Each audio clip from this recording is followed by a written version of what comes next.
DAF Tzadi Hamad Aleph at the very top of the Mishnah. Man BAYT Pesach Rishon L'Sheni.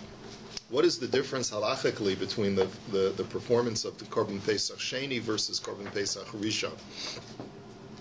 Harishon Aser B'Bal Yiro Bal Yimatzeh V'Hasheni Chametz Umatzeh Imo Baboyis. Well, the primary difference is that there's an issur of chametz, of owning chametz when you bring the Korban Pesach, but for Pesach Sheni, there is no such prohibition. You can bring the Korban Pesach Sheni and have chametz in your house on the 14th of Iyar, no problem. And also when you eat it on the night of the 15th. Okay, Harishon ton halal ba'achilaso, v'hasheni eino ton halal ba'achilaso. The first Korban Pesach there needs to be a recitation of halal while you're eating the Korban Pesach. And I have to confess that I'm not sure functionally how this works. Who's reciting halal? I mean, you're not allowed to recite halal while you're eating. You could choke. So probably someone else has got to be reciting halal, or maybe in the middle, like we do at the Seder. Right. We say halal at the Seder. That's what it seems to be. But by Pesach Sheni, there's no such requirement for halal the night of the eating. But both for Pesach Rishon and Pesach Sheni, you need to say halal. The Levium will say halal in the Beis Hamikdash while the Korban Pesach is being offered. Both Pesach Rishon and Pesach Sheni have to be eaten only roasted. Al matzah umarorim, together, you eat them together with matzah and moror. V'dochenes Shabbos, and they override Shabbos, both Pesach Rishon and Pesach Sheni, which means that if the 14th of Iyar is Shabbos, you still bring the Korban Pesach on that day. The Gemara is now going to go through a very, very lengthy derivation process using a couple of brises. Now let's take a look. Tana Rabbona, Kechol Chukas HaPesach Ya'asu Oso. The Torah, now it's very important for us to look at the psukim. The pasuk that we're going to be focusing on today is a pasuk from Bamidbar Perek Tes. It says, Lo yashiru mimenu ad boker. You're not allowed to leave anything over until the morning of the Pesach Sheni. It's all talking about Pesach Sheni. Ve'etzem lo yishberu vo. You may not break any bones. Kechol chukas ha-Pesach ya'asu oso. According to all the laws of Pesach shall you do it. Now when you think about that pasuk for just a moment, it seems to be extraneous, superfluous. All the pasuk needed to say was Kechol chukas ha-Pesach ya'asu oso. That's a general klal. General klal is that do the Pesach Sheni like you do the Pesach Rishon. End of story. And yet it provides us with two specifics. It says, don't leave it over until morning, and also don't break any bones. And it also says in pasuk Yud Aleph, in the pasuk before that, it says al matzos umrorim yochaluhu, which is also a specific item which really did not need to be said, because once you know that you have to eat Pesach Rishon with matzah and maror, you would know that by Pesach Sheni. So, all in all, we have three very specific statements. None of those three really are necessary once the Torah says Kechol chukas ha-Pesach yasu oso. So please bear this in mind when we're learning this entire sugya, because that's going to weigh heavily in the derivation process. So Tanu Rabbanan Kechol chukas ha-Pesach yasu oso. The Torah says, do it like the whole way you do the Pesach Rishon is how you shall do Pesach Sheni. B'mitzvah shebegufo hakasav medaber. So the verbiage of the pasuk indicates that you're supposed to do it, that the only duplication is when we're dealing with the body of the Korban, the corpus of the Korban Pesach itself. The Korban Pesach itself, because it says Yasu Oso, it. Gufo mamish, the Korban Pesach itself is the thing that has to be duplicated, all of the halachos. Now, mitzvah sha'al gufo minayin, how do you know that things that are surrounding the body of the Korban Pesach, the halacha is also that way, that you have to duplicate the halachas of Pesach Rishon? Now, what do we mean by halachas that surround the body of the Korban Pesach? You have to, the thing that you eat together with the Korban Pesach. That's what we call mitzvah sha'al gufo, which means the matzah and the moror. So how do you know that you have to eat it with matzah and moror as well, as essentially what the Gemara is asking? Tamul Omar, al matzos umororim yocheluhu. That's why it says in pasuk Yud Aleph, eat it together with matzah and moror. Yochel afilu mitzvah shelo al gufo. You might think that you have to duplicate all halachos of Pesach Rishon, including mitzvahs that are not directly related to the body or surrounding the body of the animal, Talmud Omar ve'etzem lo yishberuvo. And that's why you have the specific clause of do not break a bone. And what does that clause tell you? Ma shaviras ha'etzem miyuchad mitzvah shebegufo, av kol mitzvah shebegufo. That the reason why the Torah specifies that particular example is to tell you, can someone please open Benny's Gemara for him, that only a mitzvah shebegufo, only something that is related to the mitzvah itself of the Korban Pesach, but something like breaking a bone, but not something that's not directly related to the mitzvah shebegufo. Meaning that if it's something that is only separate from the corpus of the Korban Pesach, such as the prohibition of having chametz in your possession, that's not included in the mitzvah of Pesach Sheni.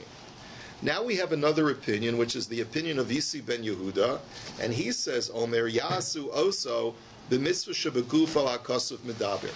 He doesn't agree with the whole back and forth of the Tanakama, who says that you need a separate pasuk for mitzvah shebegufo and mitzvah sha'al gufo.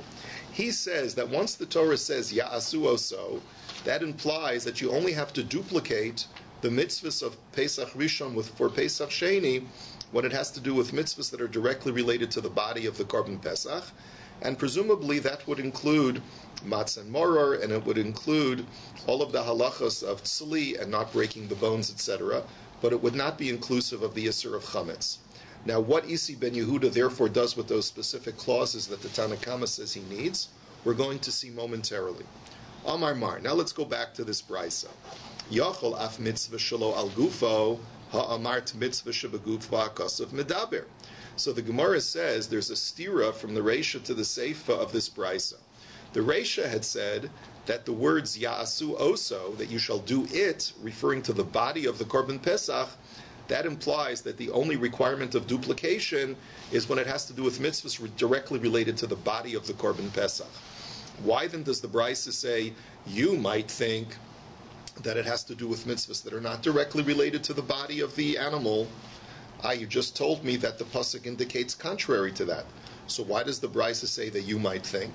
So the Gemara says, Hachi ka'amar. Hashta de amart al matzu sumrorim yochluhu, alma ya'asu oso lav davkahu. Ema havale kipratu chlal v'nasa klal nosif ala prat, va'afilu kol mili nami, kamash malon. The Gemara says that what the thinking of the Brisa was as follows. Even though the words ya'asu oso imply that you only have to duplicate mitzvahs that are directly related to the body of the Korban Pesach, but yet the Torah also requires al matzu sumrorim yochluhu, something that's not directly related to the body of the Korban, but only sort of surrounding the body of the Korban, which is the requirement to eat it together with matzah and moror. Well, once I know that, then perhaps when the Torah says K'chol chukasa Pesach yasu oso at the end of the pasuk, do it like everything that is done for Pesach Rishon, I might think that what we have here structurally in the pasuk is a few pratim followed by a klal. And when you have pratim that are followed by a klal, by a general statement, sometimes the klal is coming to undo any limitations that are set by the klal. It's a klal, it's a pratu klal. And therefore, maybe I would think that the final klal is coming to tell me that in all respects, the Pesach Sheni is resemblant to Pesach Rishon in all of its halachos. And therefore, Kamash Malan, the Torah has to, the Bryce has to tell me, no, that's why it says, Ve'etzem lo yishberuvo, don't break a bone, to tell me that only mitzvahs that are related to the body of the Korban Pesach, is there a connection between Pesach Rishon and Pesach Sheni, but not for the Yisur of Chametz. Now let's go to Isi ben Yehuda. Isi ben Yehuda, Hai etzem mai ovidle. Now that Isi ben Yehuda learns everything from the words Yasu Oso, why does he need the clause of don't break bones in the pasuk? Mi boy le'echad etzem sheyesh bo moach ve'echad etzem she'ein bo moach.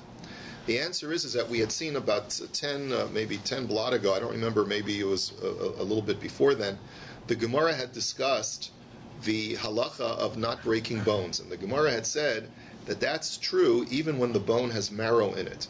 You might have thought that even though the Torah says don't break bones, but that only applies to marrowless bones. But bones that have marrow, we would say aseh do chalos aseh. There's a mitzvah aseh to eat all of the basar. meaning even the basar that's inside the bone. So you might have thought that that overrides the prohibition of breaking bones, and that's why I need a second pasuk written by Pesach Sheni to tell me that the reason why the pasuk is written here is to tell me that it's addressing two kinds of bones. Both bones that have marrow and bones that don't have marrow fall under the rubric of the prohibition of Etzem lo yishberuvo. V'rabbanan hayasu oso ma'yavdilei. So now the Gemara says, what do the Chachamim do with the words yasu oso? Meaning that if yasu oso is lav dafka, does not mean that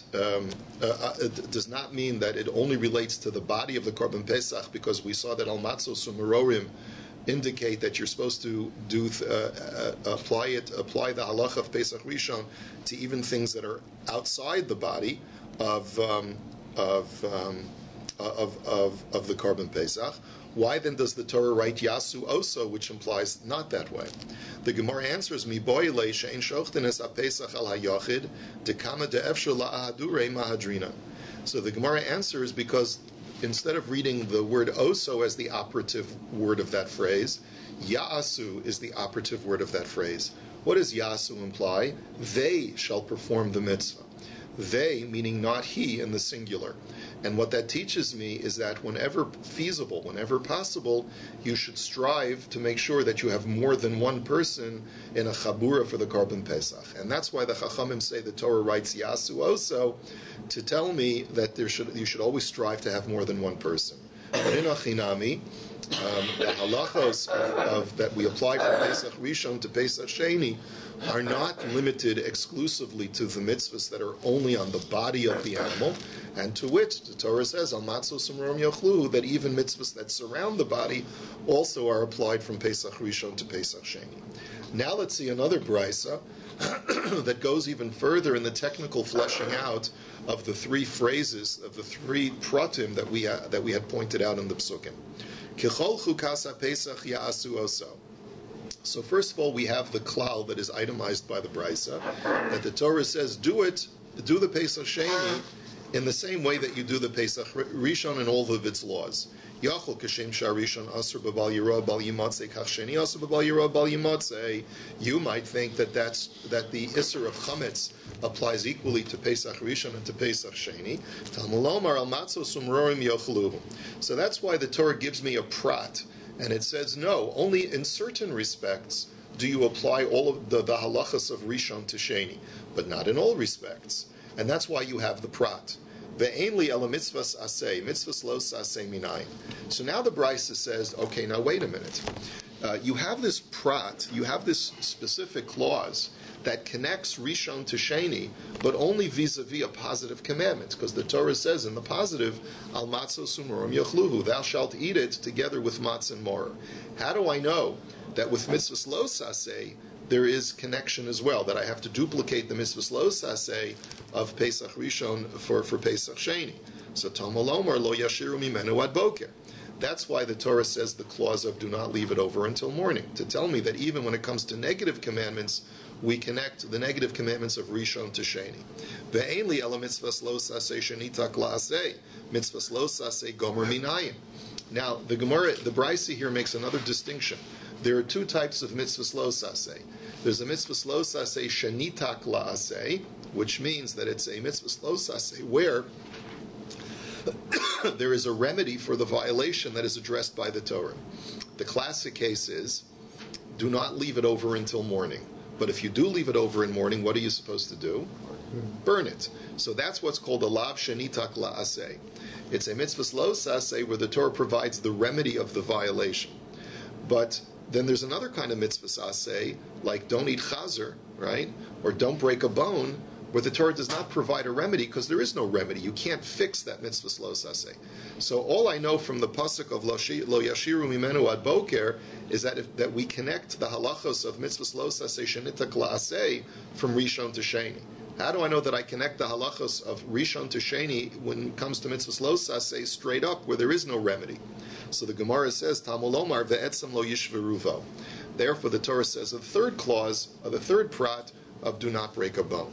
Maha prat mefurash mitzvah saseh v'lo saseh shenitak la'aseh v'lo saseh gomor. Av kol mitzvah saseh v'lo saseh shenitak la'aseh v'lo saseh gomor period. That therefore we see that in all three respects, the laws of Pesach Rishon are connected to Pesach Sheni. In mitzvahs aseh, mitzvahs los aseh shenitak laseh, and mitzvahs los aseh plain. They're all connected. Now, the next piece of this brisa works under the following premise. When I have three pratim followed by a klal, the purpose of the klal is to address or to sort of modify in some way all three of the pratim. Now what that means is, according to Rashi, is that when you have a prat uklal that is addressing the prat, in certain ways the klal is coming to expand the prat, and in certain ways the klal is coming to limit, the prat is coming to limit the klal. So let me say that again. When you have a prat followed by a klal, in certain respects the klal is coming to expand the prat, and in certain respects the prat is coming to delimit the klal. And if that's the case, the Bryce is going to go through the following exercise. If we have three separate pratim, one is for mitzvahs aseh, one is for mitzvahs los aseh shenitak la'aseh, and one is for mitzvahs los aseh plain, the question is, how does the klal expand each one, and how does each prat delimit the klal in that same sense? So here we go. Bichlaleha d'matzo sumrohim ma'iko marbi.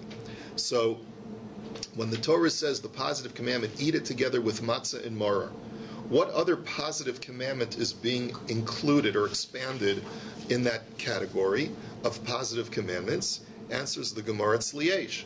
The Torah says you shall eat it roasted. That's another mitzvahs aseh that is included because of that clause of kechol chukas ha-pesach. Now, bifrateha ma'imimait le hashbas so'or.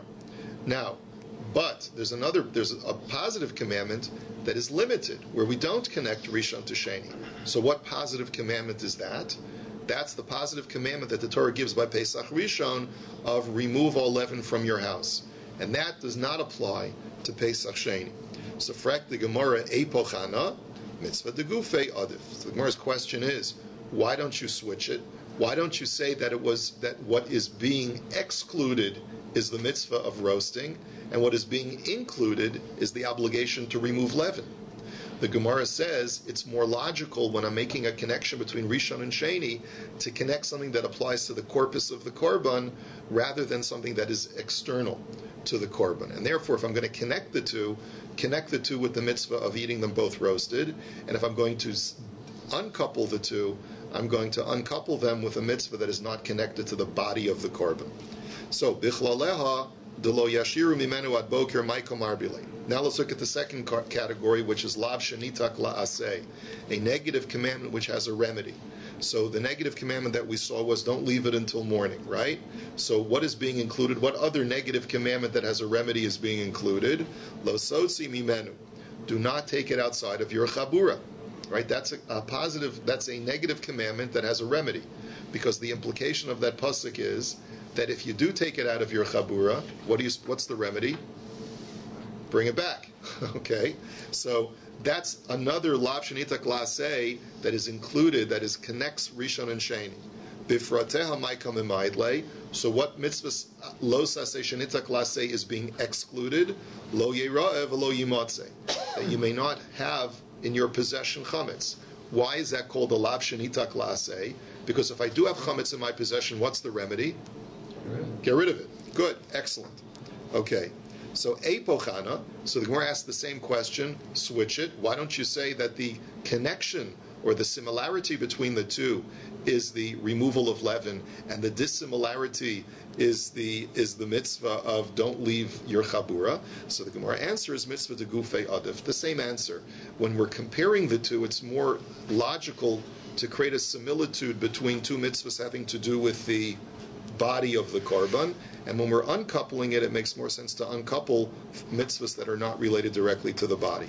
So, bichlaleha de'etzem lo yishberuvo mai kamarbe. So now the Gemara's next question is, now let's go to the regular mitzvahs lo saseh, which is don't break a bone. So what other mitzvahs lo saseh is being connected to Pesach Sheni? So al tochlu mimenu na, the mitzvah of the prohibition of do not eat it raw. Okay, so the Gemara now says, Bifrateha mai kamimati. So what is being excluded from that negative commandment? Lo sishchad al chametz dam zivchi. Do not slaughter the korban pesach when there's chametz present.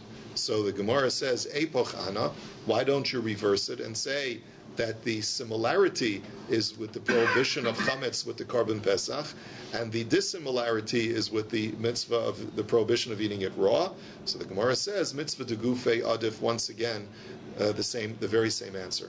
That you always make comparisons with mitzvahs having to do with the body of the korban pesach, and when you're uncoupling it, you uncouple it in respect to a mitzvah that is not related to the body of the korban.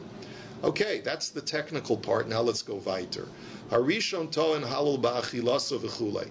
Both the first korban pesach and the second korban pesach require halal when you're actually offering the korban, but the first korban pesach, when you're eating it at the Seder, there needs to be halal recited, but by Pesach Sheni, there's no halal, right? That's what we said. Mina hamili, how do we know this? Amar Rabbi Yochanan Mishum Reb Shimon ben Yehotzadak, Amar Kra, Hashir Yihye Lochem Kalel Yiskadesh Chag.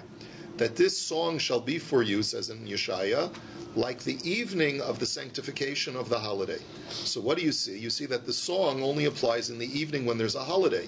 So Laila HaMakudesh L'chag ton halal, La'al Shein Makudesh L'chag ein ton halal. Only a night when you're eating the korban pesach, which is attached to a sanctified day, a yontif, requires shira, requires halal.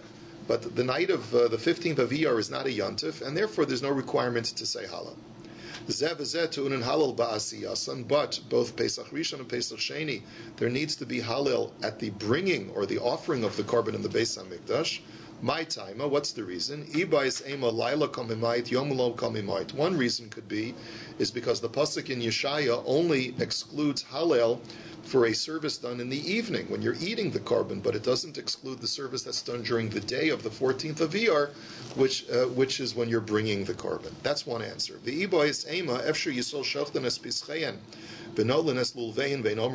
question mark. It's a rhetorical answer. Do you think it's possible? And he's using a svara.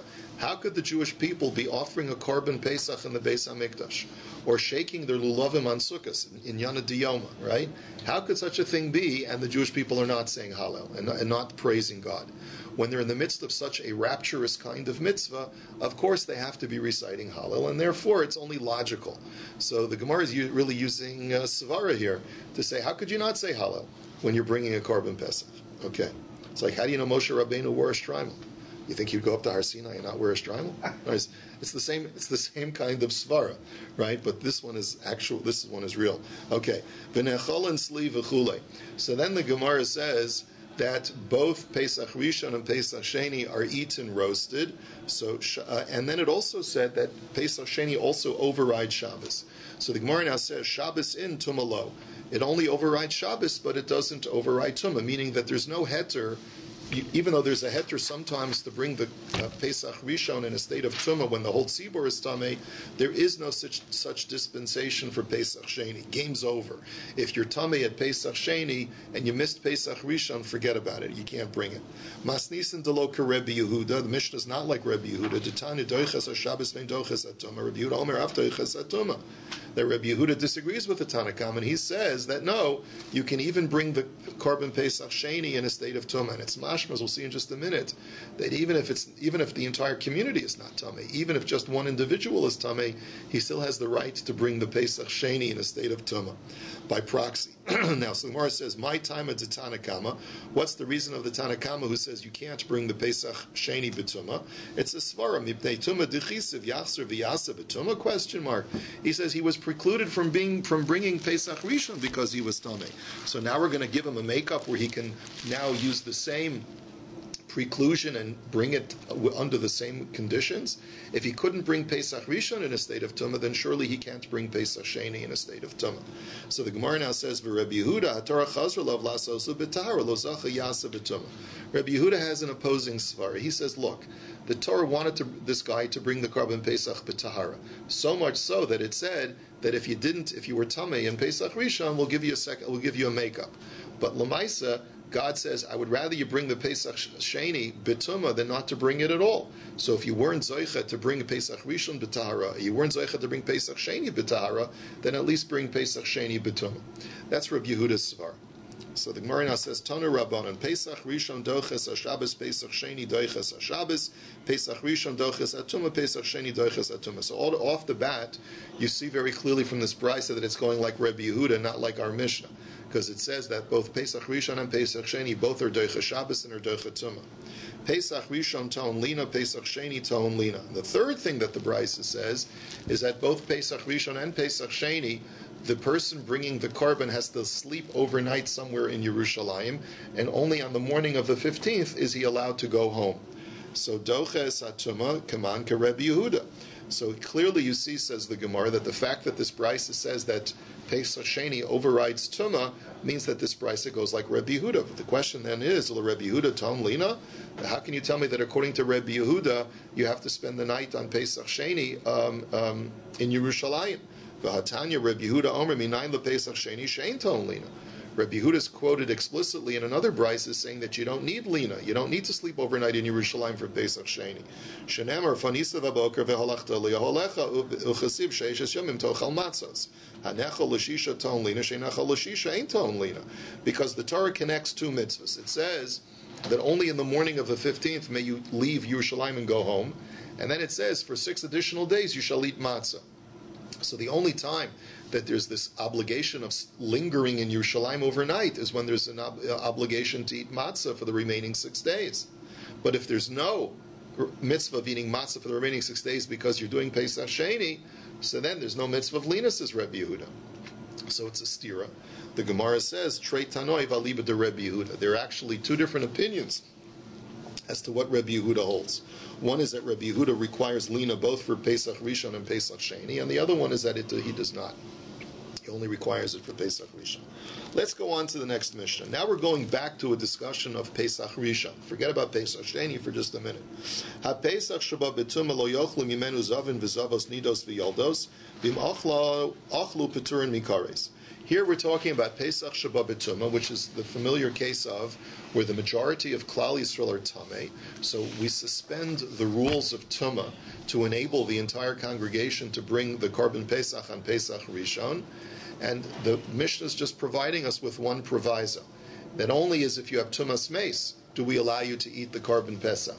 But if you're a Zava or a Nida, in addition to being Tumei Meis, we do not allow you to eat the Korban Pesach. But if you do eat the Korban Pesach, even though normally someone who's Tameh who eats Kachim is going to get Kares, but in this case, you don't get Kares because the laws were suspended, at least in one respect. The Rabbi Eliezer Poter Afal Bias Mikdash, Rabbi Eliezer goes even further, and he says that just like you don't get Kares for eating Kachim in a state of Tumah, you also won't get Kares if you enter into the Beis HaMikdash in a state of Tumah. If you're because why? Because just like we allow people with Tumas Meis to enter into the Azara to bring their Korban Pesach, so too we will not give Kares to someone who's a Nida or a Zav if they enter into the Beis HaMikdash. Is that allowed for any other Korban? It's only Korban No, Pesach. it's a special case. Korban Pesach is the special one. The Gemara now says, Tanu Rabbanan, Zavin v'Zavos nad Nidos v'Yaldos sha'achlu b'Pesach sheba b'Tumah. Yachol Yehu Chayavin. So the Brisa says, if a person's a Zav or a Nida or a Yoledes, a woman who's just given birth to a child, these are people who are all Tumah, that from a Tumah that issues from their body. So you might think that if they eat the Pesach in a year when the Tumas Meis is suspended, you might think that they get Kares. Talmud Lomar Kol Tahor Yochal Basar V'Hanefesh Asher Tochal Basar Mizevach Hashem Shel Hashem Tumas Olav V'Nichrasa. So you see the Torah connects two halachos. One is the mitzvahs aseh, that you may only eat the korban in a state of tahara, and then right afterwards it says that if you eat it in a state of tumah, you get kares. So what do you see from that connection? Nechal latahorim chayav and alav mishum tamei, v'sheinu nechal latahorim ein tamei and chayav and alav mishum tamei. That only when there's an obligation to eat it in an absolute state of tahara will a person who's tamei get kares for eating it. But if the Torah has suspended the laws of tumah because of the Pesach haba b'tumah, so then the Torah also suspends the penalty of kares for a person who's not allowed to eat the korban Pesach.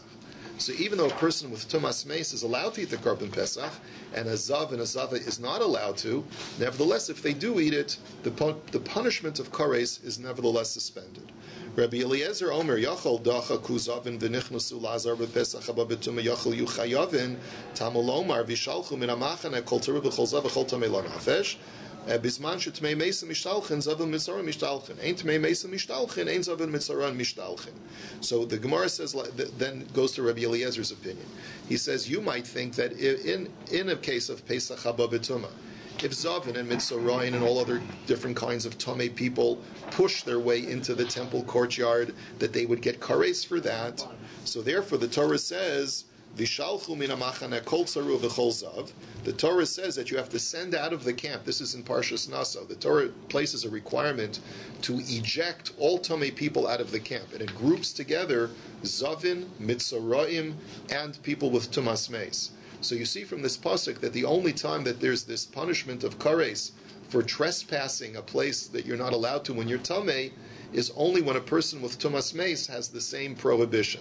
But if a person with tumas meis is no longer prohibited from entering into a holy place, so then even those people who are not tamei meis, like a zav and a mitzora, are not penalized with kares if they also enter the holy place. Boy Rav Yosef, Dachu Tamei Mesim V'Nichnasu Laheichel B'Pesach Haba B'Tumah Ma'u. So now Rav Yosef asks an interesting question using Rabbi Eliezer Shita. What if a person with Tumas Meis pushes his way not into the courtyard where he's allowed to go on a Pesach Haba B'Tumah, but what if he goes all the way into the Heichel? Now the Heichel is a place where not even Kohanim are allowed to go unless they're doing a particular avoda. So the question is, he's not allowed to go there, even when it's a Pesach Haba B'Tumah. Will he get kares for that or not? Mahu midi ishtri tumas azara ishtri nami tumas heichal o dilma maida ishtri maida lo ishtri. The question is, since the Torah suspends the prohibition of him entering into the temple, so it completely suspends the penalty of kares, and therefore if he goes into the heichal he won't get punished. Or maybe no, the Torah only permits him to go into the Azara, but it doesn't permit him to go into the Heichal, and therefore if he goes into the Heichal, he's going to get kares. What's the Havamina that he wouldn't get kares if he went? No, because the Torah removes the din of Tumah from him. The Torah removes all of the limitations of Tumah. So you might think that even though he's not allowed to go in there, but at least if he does, he won't get kares. That's the Svara. So we have two ways of looking at it, and Rava tells us one answer. Amar Rava, Amar Kra, Vishalchu min amachana afilu miktsas machana. The Rava says, look, it says eject him out from the camp. And it's non-specific which camp. So whichever camp he's not allowed to be in, he's not allowed to be in. So even if he's allowed to be in one part of the camp, but he's not allowed to be in the other part of the camp, he's still going to be chayiv kares if he goes to where he's not allowed to go. That's one answer. Ika da'amri, others learn that Rav is not providing us with a chumrah, he's providing us with a kula. And what is that kula? That Amar Rava, Amar Kra, the pasuk says, Vishalchu min amachane, el michutz lamachane tishaluchu. And the way Rashi learns this is that, there's, this pasuk is extraneous. In other words, just say, eject from the camp. Why do you have to say afterwards, out of the camp you shall eject them?